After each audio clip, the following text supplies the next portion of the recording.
been asked by the management to inform you that they've lost the theatre cat. If you've seen the auditorium, will you please tell somebody of authority? It's a nice cat. I thought it had one eye, then I realised it was walking backwards.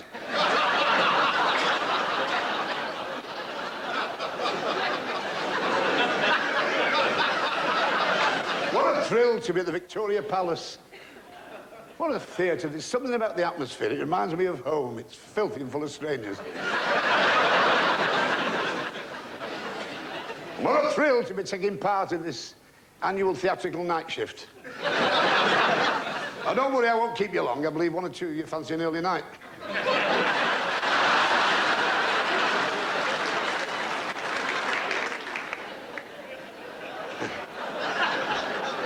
That's a short trip to the tower. I have never, ever forgotten the last time I appeared on a royal variety show. It was a triumph, a tour de force, a night to remember. Her Majesty the Queen, throughout my act, had a radiant smile on her face, and Prince Albert fell about.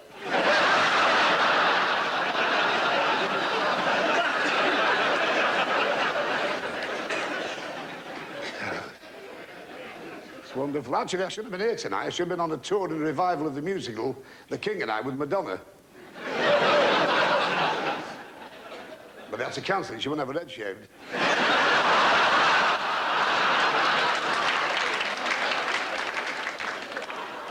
Yeah, it was a disappointment, but this has been a year of disappointments.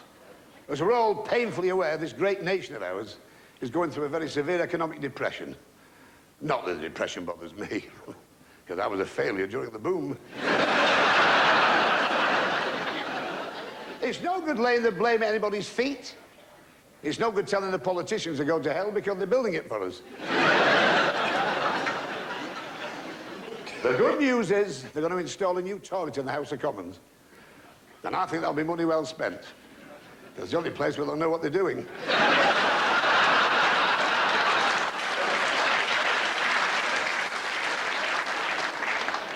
The newspapers now today are full of the referendum on Europe, how we're going to become Europeans and all.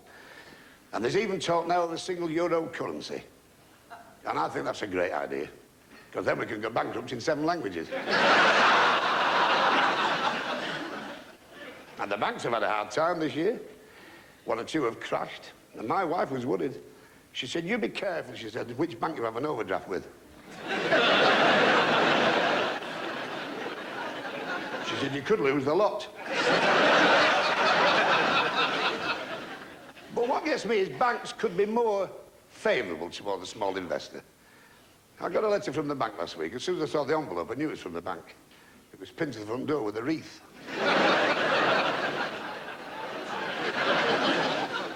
I went to see the bank manager. He hopped into his office. Well, he had to do. I was kissing his feet at the time.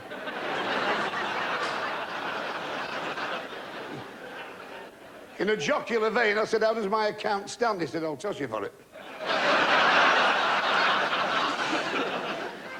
We sat down in his office. He said, before I could discuss a loan, he said, Mr. Dawson, I must ask you, have you got collateral? I said, no, it's the way my legs are crossed.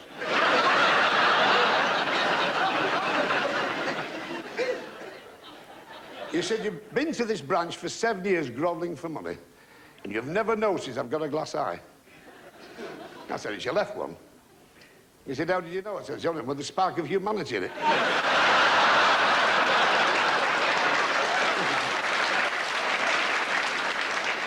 It isn't what we can offer Europe, it's what Europe can offer us. Because we're a volatile, talented nation. What can they do for us? What about the Germans? Their biggest export is measles.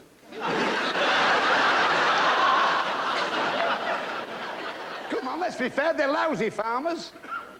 They spend the time marching through fields shouting, Achtung, Achtung.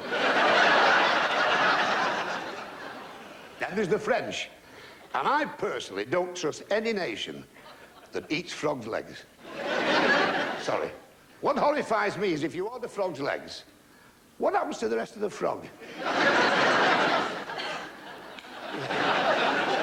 Is it doomed to spend the rest of its life going down the kitchen on casters?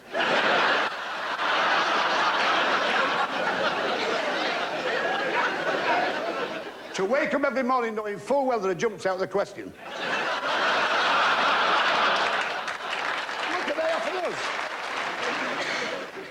Unbelievable. Tonight has been a night of tributes.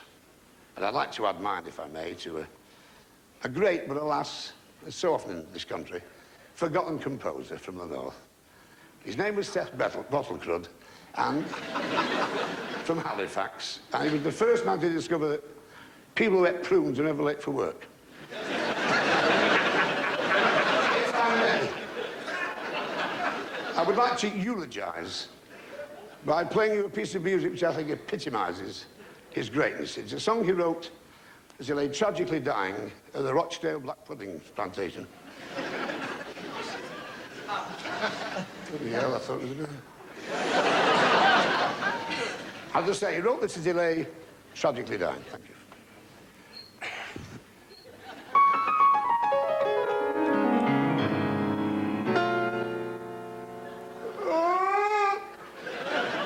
And then he died.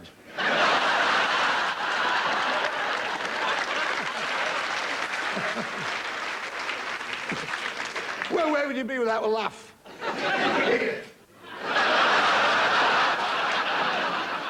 Oh, I do get the odd smile from an audience, but it's usually wind. He did leave behind him, though, a legacy of some great songs. Here's a song which kept our feet a-tapping during the dark days of Dunkirk. My Auntie Fanny, by mistake, put cerepods in a cotton cake. And the only advice that we could give was skip to the loo, my darling.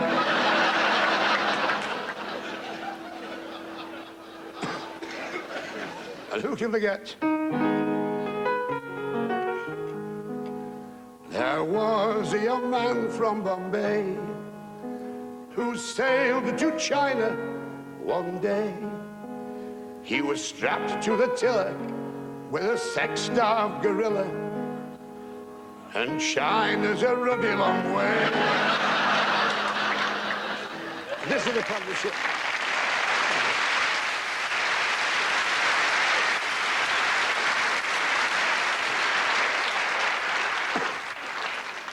This is the part of the show which I've actually been looking forward to. The Artist Benevolent Fund have given me the honour of introducing you to a lady tonight, she's in the balcony, who is possibly the oldest living vaudeville performer in the country. She's never been to a royal show. She's so excited.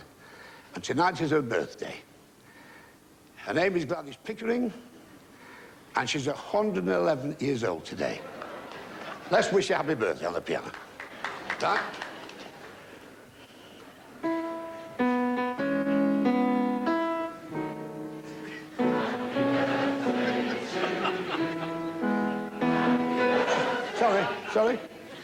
Sorry? Oh, she's not 111, she's ill.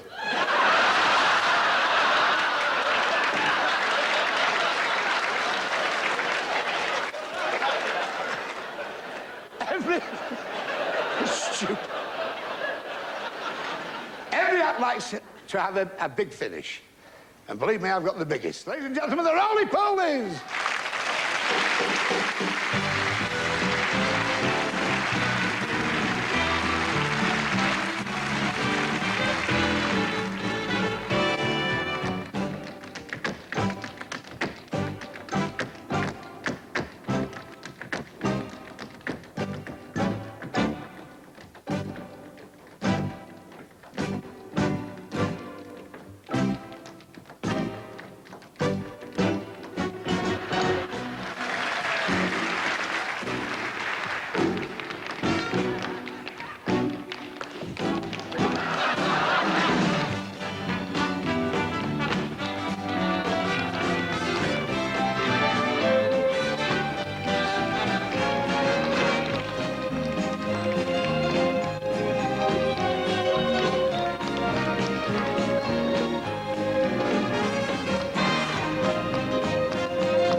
Coming next, a glittering celebration of the musical world of Cameron Mackintosh on the Royal Variety Performance.